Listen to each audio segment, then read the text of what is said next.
Dan ini sepeda motor juga pernah dipasang anti maling ya. Kabelnya ekstrim kali, pakai kabel audio.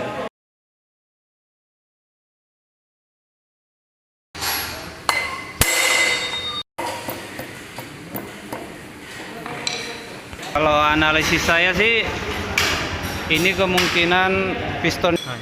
Kalau kita perhatikan nih, sisi yang terbuka arah ke depan ya, berlawanan dengan arah gerakan rantai. Jadi untuk setelah kita melakukan pengencangan as roda, jadi hal yang perlu kita ketahui juga dan sering orang lupa itu adalah mengencangkan baut setelan rantai ya. Caranya itu ada orang yang tidak tahu, yaitu yang pertama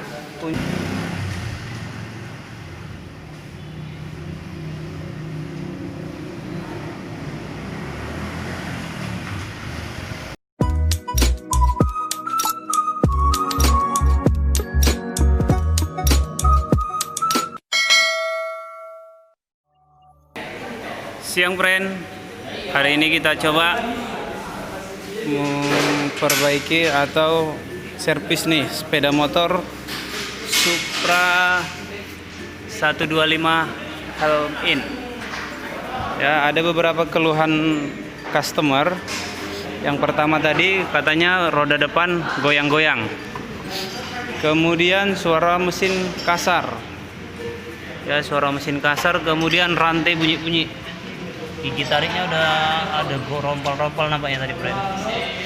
Oke, kita akan coba servis nih motor sampai nanti pelanggannya puas pastinya.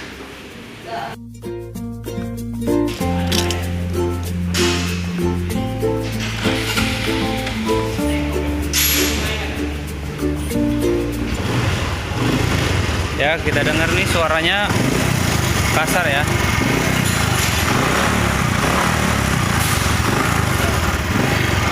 Kalau analisis saya sih ini kemungkinan pistonnya sudah koplak, tapi kita coba cek temeng dan juga klep nanti. Friend, di sini pelanggannya sudah membawa oli ya, standar Honda yaitu AHM MPX1 untuk kereta manual, sementara MPX2 itu untuk kereta matic. Kemudian di sini ada juga bearing ya, bearing roda depan, dan juga ada drive chain kit atau gigi tarik komplit. Oke, langsung saja kita kerjakan. Pause.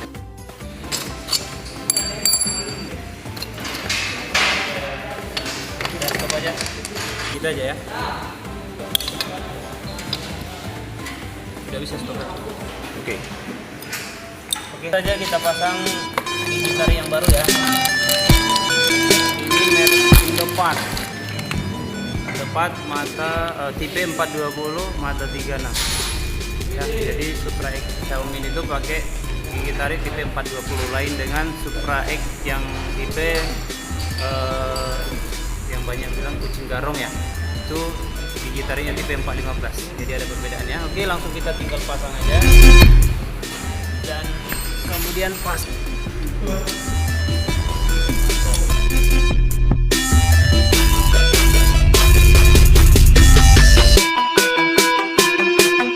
Kita akan lepas gigi tarik depan ya, gigi depan. Kita lepas dulu cover gigi. Oke, lanjut kita lepas gear depannya. Nampaknya gear depannya juga sudah kendor.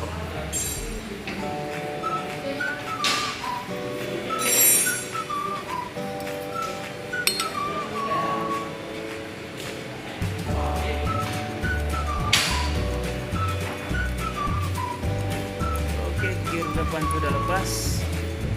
Selanjutnya kita lepas rantai. Stop. Oke, rantainya kita lepas ya, kita lepas sambungannya.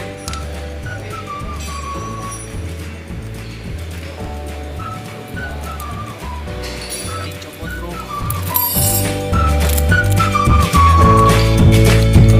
Sekarang langsung kita pasang gear depan. Ini ukuran 420 juga, mata 14. Oke, langsung kita pasangkan.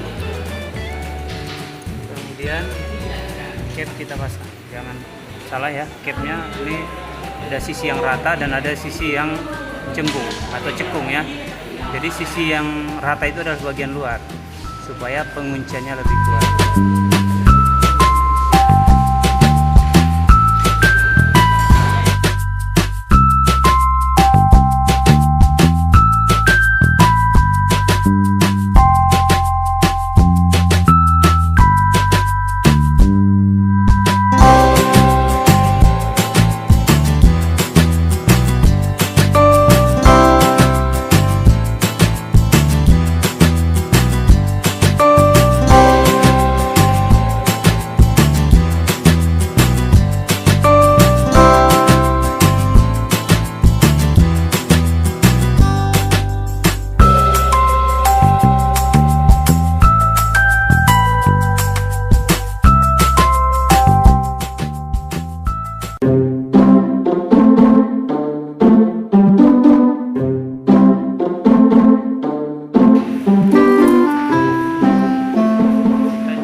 Pas dulu sambungannya ya.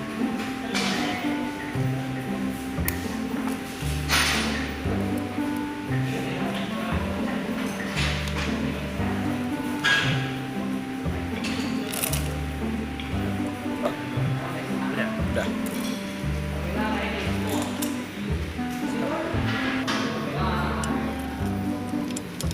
Oke. 3. Oke.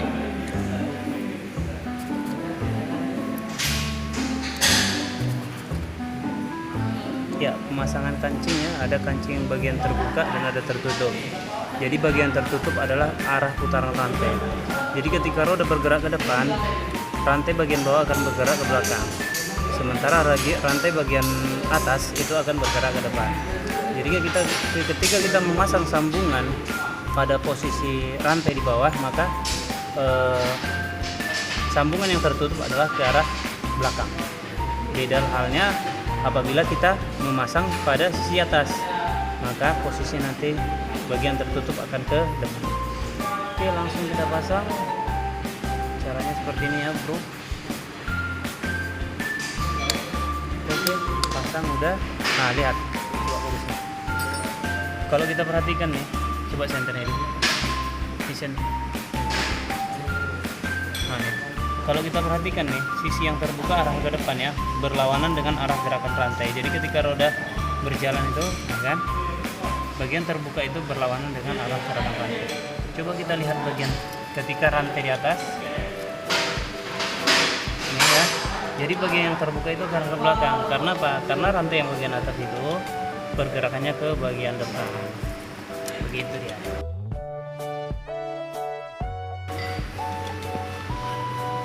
On itu ya.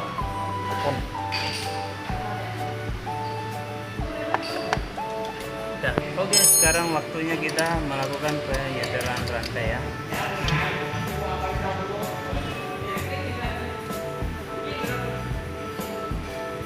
Ya, jadi gerak bebas rantai itu ada standarnya. Ini 30 mm ke 30 mm. Jadi kalau untuk tahap belajar sih biasanya kita ukur menggunakan roll. Cuma karena kita sudah terbiasa, ya diaga aja lah, kurang lebih 30 mm itu kurang lebih seperti inilah. Kemudian ini ada garis penanda as roda itu posisinya di bagian mana, apakah bagian depan, tengah atau ke belakang, bisa ditandai dengan garis ya.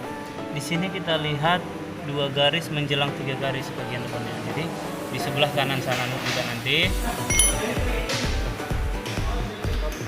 Oke, jadi di sebelah kanan juga kita perhatikan garisnya itu pas di 3 garis, artinya posisi as rodanya itu sudah dalam keadaan lurus atau rodanya sudah keadaan lurus.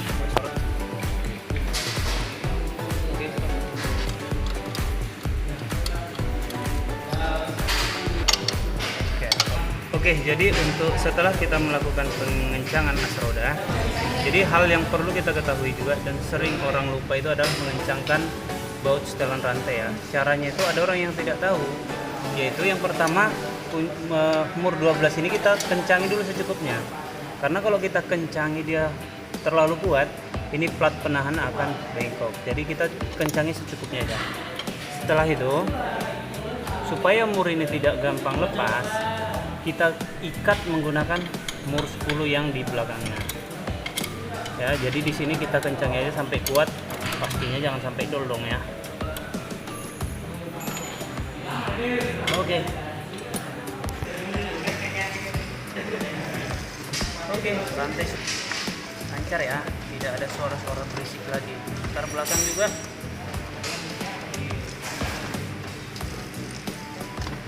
Oke. Periksa ya kondisi lahan, karena indikasinya itu tadi roda bagian depan itu goyang. Sementara kita cek ban itu keadaannya masih bagus ya, masih baru. Kemudian garis ban pun, pinggiran ban itu kondisinya rata. Jadi kita duganya itu di bearing atau di lahan. Oke, langsung saja kita lepas ya roda depan dengan kunci ring 19.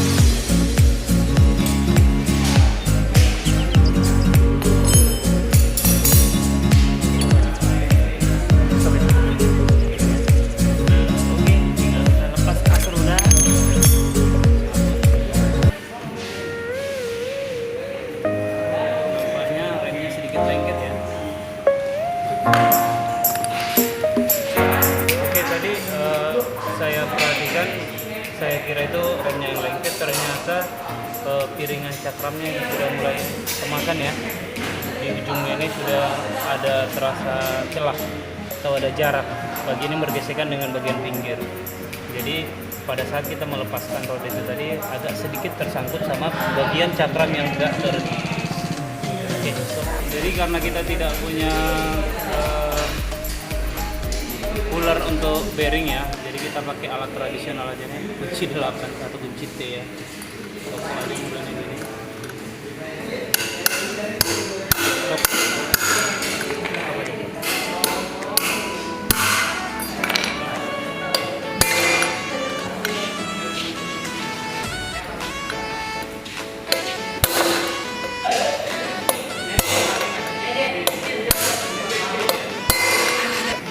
Oke, dan ternyata setelah kita cek lahar goyang-goyang dan suara juga sudah terasa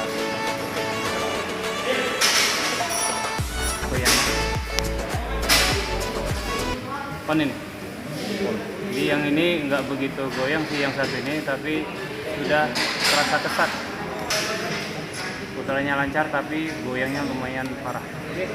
Pasangnya bearingnya, kemudian untuk menekan lahar ke dalam kita pakai ini alat nih. Jadi diameter ini dengan diameter lahar itu sama ya. Jadi ketika kita tekan ke dalam dia, penekanannya itu rata. Jadi pemasangan lahar itu tidak akan mungkin balik. Jadi caranya tinggal seperti ini aja.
Kalau kena hujan suka mogok. Oke, kita coba akali dulu.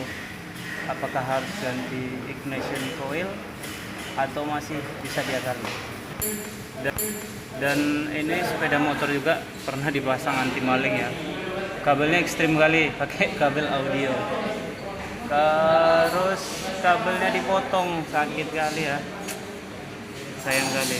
Maunya ya saran sih bagi yang ingin memasang anti maling gini, bagus kabelnya itu dicangkok, bukan dipotong kayak gini, kasihan kabel orinya ya.